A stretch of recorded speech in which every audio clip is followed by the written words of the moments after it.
Asterisk. Have you ever felt too small for your dreams?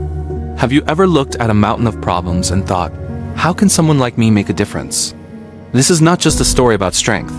This is a story about courage, teamwork, and the power of believing in the impossible. Asterisk. In the heart of the lush, sunlit meadowbrook, under the sprawling roots of an ancient oak, lived a colony of ants. Among them was Theo, the smallest ant in the entire colony. To the others, Theo was just another face in the crowd, easily overlooked, often underestimated. But inside, Theo carried a dream bigger than himself. Every morning, the colony would awaken to the golden light of dawn. Ants would march in perfect lines, carrying seeds, crumbs, and treasures back to their nest. The older ants were strong and fast, their movements confident and sure. Theo, however, was always the last in line. His legs were shorter, his back weaker. Sometimes the others would laugh when he dropped his load. "Careful, Theo. Don't let the crumb crush you," they'd tease. But Theo had a secret. He wanted to do something no ant had ever done before. He wanted to move the biggest crumb in the meadow, a piece of bread left behind by a picnic, so large it cast a shadow over their home. One morning, as the sun rose, Theo stood before the crumb. It was enormous, golden, and impossible. The other ants gathered, whispering and shaking their heads.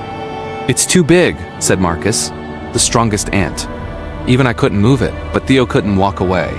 He pressed his tiny body against the crumb and pushed with all his might. His legs trembled, his back ached.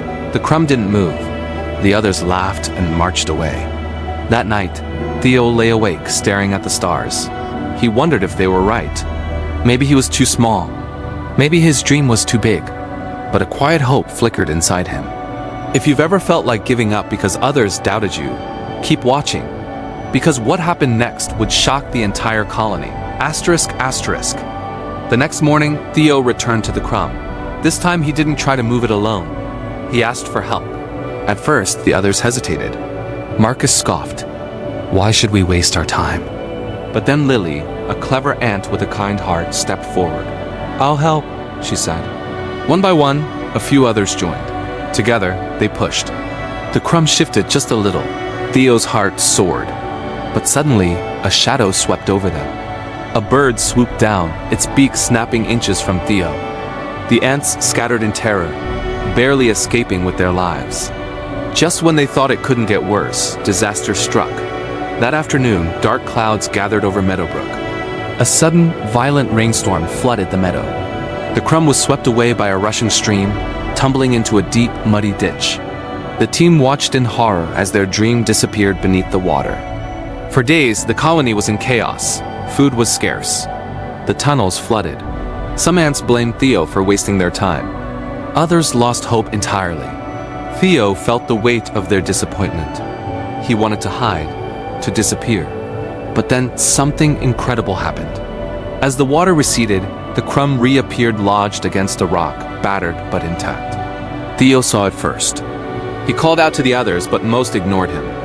Only Lily and a few loyal friends came. They worked through the night, digging the crumb from the mud. Their bodies ached. Their legs shook, but they refused to give up. Just as they were about to succeed, a new enemy appeared. A rival ant colony, led by the cunning and ruthless Brutus, had been watching. As Theo's team struggled, Brutus and his army charged, determined to steal the crumb for themselves. A fierce battle erupted. Ants clashed, slipping in the mud, fighting for every inch. Theo was knocked aside, dazed and bruised. He watched as Brutus's ants began to drag the crumb away. For a moment, it seemed all was lost. But then something changed. The ants of Theo's colony, even those who had doubted him, rushed to help. United by a common goal, they formed a wall blocking Brutus's path. Lily shouted, "For the colony! For Theo!" The tide turned. Brutus's army retreated, defeated. The final challenge was still to come. With the rival ants gone, Theo's team faced one last obstacle. The crumb was now stuck at the edge of a steep hill. the path home blocked by thick, tangled roots. The ants were exhausted, their bodies covered in mud and bruises. Theo looked at his friends Lily, Marcus, and the others. "We've come this far," he said quietly. "We can't give up now." Together, they devised a plan. Using twigs and leaves, they built a makeshift ramp. Inch by inch, they pushed the crumb up the hill, slipping and sliding, refusing to quit. The entire colony gathered, cheering them on. At last, with one final push, the crumb rolled over the roots and into the nest. The colony erupted in celebration. Theo, once the smallest and weakest, was lifted high on the shoulders of his friends. That night, as the ants feasted, the queen approached Theo. "You showed us that no dream is too big and no ant is too small. You carried the world, not with your back, but with your heart." Asterisk, asterisk, and here is the lesson. When you face something that feels impossible, remember, you don't have to carry it alone. Ask for help. Believe in your dream. Because even the smallest ant can move the world if he has the courage to try. Asterisk, asterisk, asterisk, asterisk. If this story inspired you, share it with someone who needs hope. Comment, "I choose courage." Your strength is not in your size, but in your spirit. Never forget it. Asterisk, asterisk. And if you think this is the end, remember, every day, in every corner of the world, there's a new crumb, a new challenge, and a new ant ready to try. Will you be the next one? If you want this script expanded even further with more dialogue, scenes, or subplots, just let me know.